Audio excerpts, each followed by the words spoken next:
Robyn Brown got everything she wanted. She's the only wife Kody is still legally married to. She reportedly walked away with the largest payout when the family land was sold. Her children were adopted by Kody, formally and legally claimed as his own. By every outward measure, she is the wife who outlasted everyone. She won. And yet, when you look closely at where she's actually ended up, you have to ask a very uncomfortable question. Is Robyn the woman who won this family, or is she the one who got trapped in the wreckage of it? Because being the last one standing is not the same as standing on solid ground.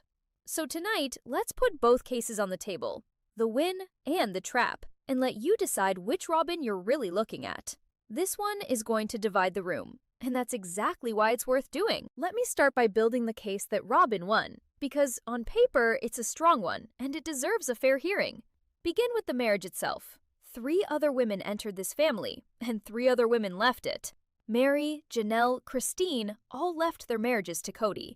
Robyn is the only one still standing beside him as his wife. If the goal of this entire arrangement, from Robyn's perspective, was to build a lasting marriage with Kody, then she is the only one who still has it.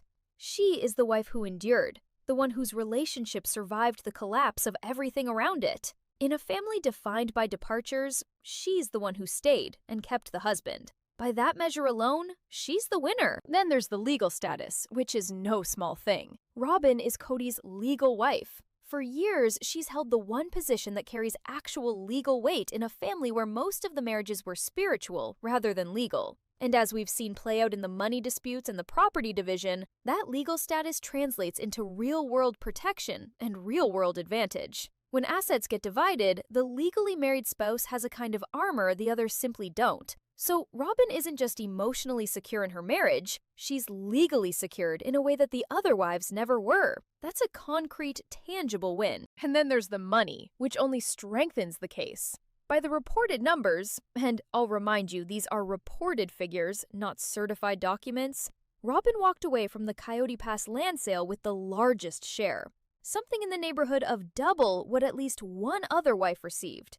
Add to that the home she lives in, the household that became Kody's primary focus in the later years, and the fact that her children were legally adopted and brought fully into the family. Stack it all up, and you get a picture of a woman who, financially and legally and maritally, came out ahead of everyone.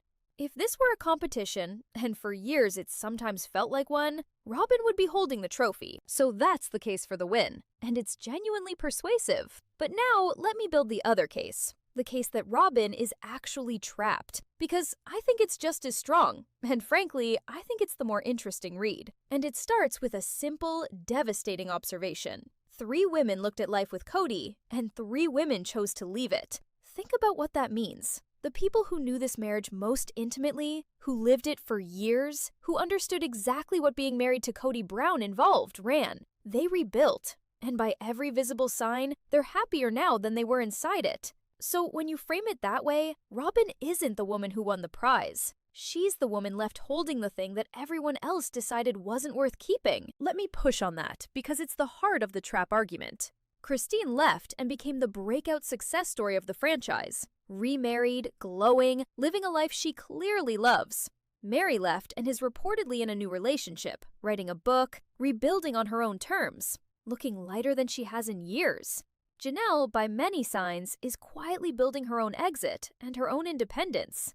Every wife who walked away appears to be thriving. And Robyn stayed. So the question almost asks itself. If freedom looks that good on the women who left, what does it say about the prize that Robyn is the only one who chose to keep it? Sometimes, the person who refuses to leave the party isn't the winner. They're just the last one who hasn't realized it's over. And then, there's the most painful piece of evidence for the trap, and it comes straight from Kody's own mouth. On a recent special, Kody admitted that he loved Janelle, and might still. He talked about wanting Janelle's approval. Now, put yourself in Robyn's shoes and absorb that. You are the wife who stayed.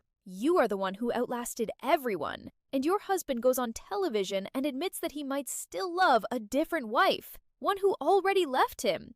That has to be a profoundly lonely thing to hear, because it suggests that even the prize Robyn won, the marriage itself, might not be as wholehearted as the victory implies. What exactly did she win if the man she kept is still, by his own admission, partly longing for someone else? Let me talk about the isolation, because I think it's the quietest and cruelest part of the trap.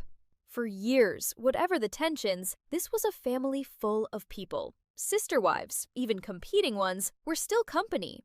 There were other adults in the orbit, other households, and a whole social ecosystem. And now the other wives are gone, off building their own lives, bonded to each other in their shared experience of having left.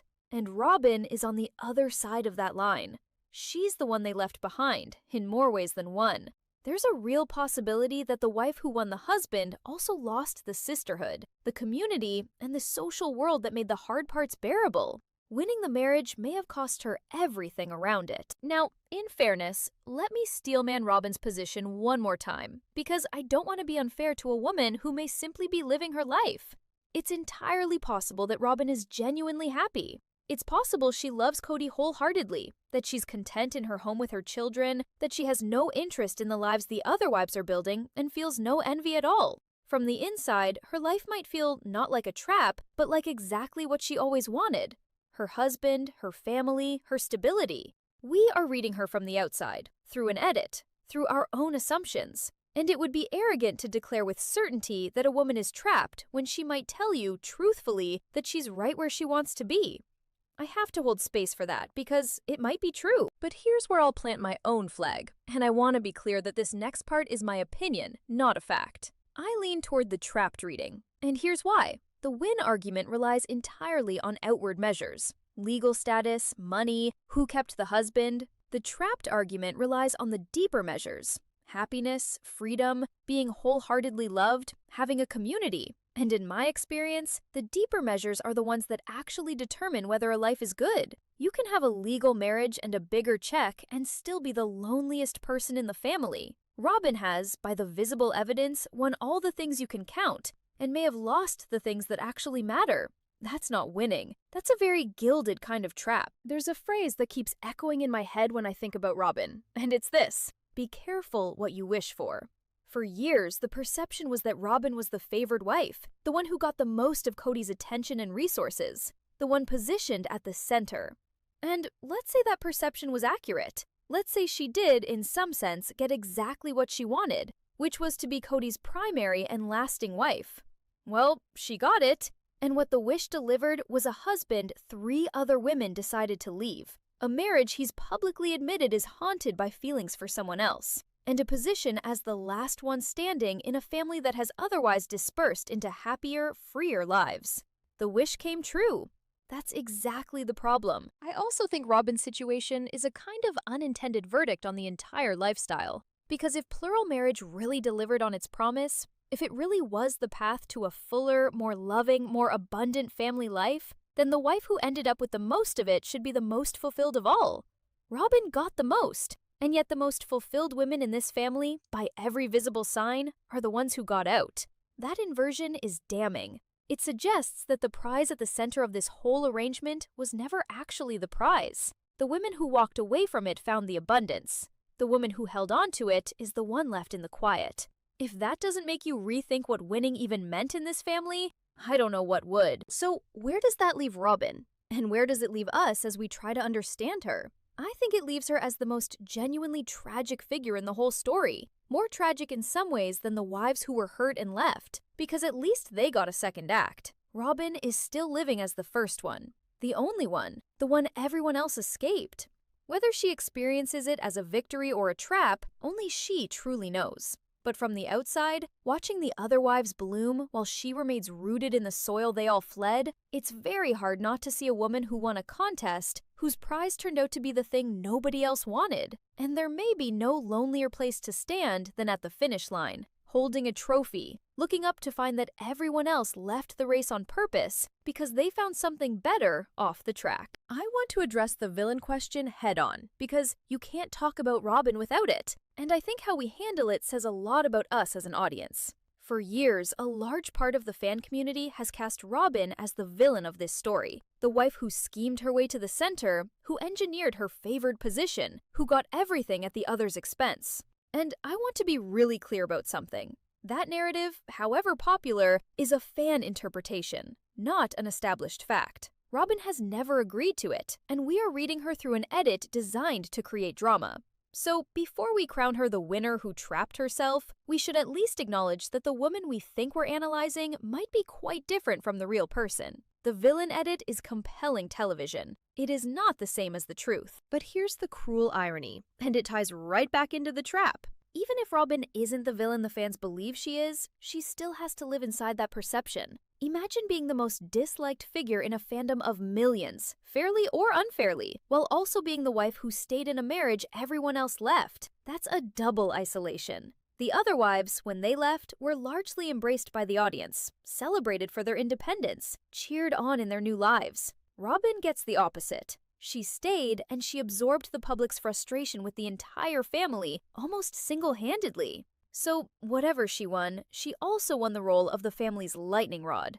That is a heavy thing to carry, and it's one more reason the trap reading feels so persuasive to me. Then there's the next generation, which complicates Robyn's so-called victory even further. Because if Robyn won the household she won is also the one where her own children are quietly questioning the very lifestyle she chose. We've seen members of the next generation, including in Robyn's own home, grapple openly with whether plural marriage is a path they'd ever want for themselves. So even the domestic victory, the intact household, the kids raised inside the family, comes with the same uncertainty that hangs over the whole family's future. The lifestyle Robyn stayed loyal to may end with her generation regardless. Winning the household doesn't mean much if the household's children are charting a completely different course. I think we also have to talk about the road ahead, because Robyn's situation could get even more isolating depending on what happens next. Consider the possibility that Janelle eventually steps away from the show, as a lot of signs suggest she might.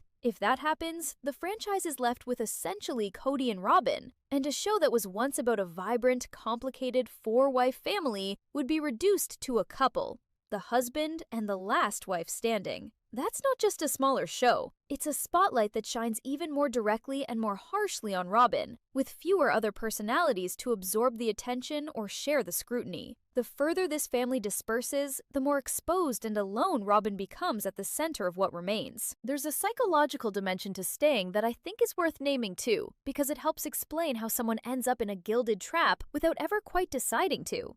It's the logic of sunk cost. When you've invested years and years into something like marriage, a belief system, a way of life, leaving doesn't just mean walking away from the present. It means admitting that all those years might have been a mistake. And that's an almost unbearable thing to admit. So people stay. Not always because the thing is still good, but because leaving would require them to renegotiate their entire understanding of their own past. I'm not saying that's definitely Robyn's situation, but it's a deeply human pattern. And it would explain how a person ends up clinging to a prize that everyone around them has set down. All of this raises the deepest question of the whole topic, which is simply, how do we measure a life? Because the entire win versus trap debate comes down to which scoreboard you trust. If you measure by the things you can count, legal status, money, who kept the marriage, Robyn is clearly ahead. But if you measure by the things you can't put a number on, joy, freedom, peace, being fully and wholeheartedly loved, being surrounded by people who choose to stay close, then the wives who left appear to be the ones who are genuinely ahead. And I'd argue the second scoreboard is the one that actually matters at the end of a life. Nobody lies on their deathbed grateful that they held on to a legal title. They're grateful for love and freedom and the people who stood by them. By that measure, the win column and the trap column may be completely reversed. And maybe that's the most important thing this whole story has to teach us, beyond the Browns entirely. We are constantly tempted to measure success by the visible markers: who kept the house, who got the title, who came out ahead on paper. But the visible markers are a notoriously unreliable guide to whether a life is actually good. Robyn's story is a vivid reminder that you can win every countable thing and still end up in the lonelier position, while the people who appeared to lose, who walked away with less and started over, can end up with the things that actually make a life worth living.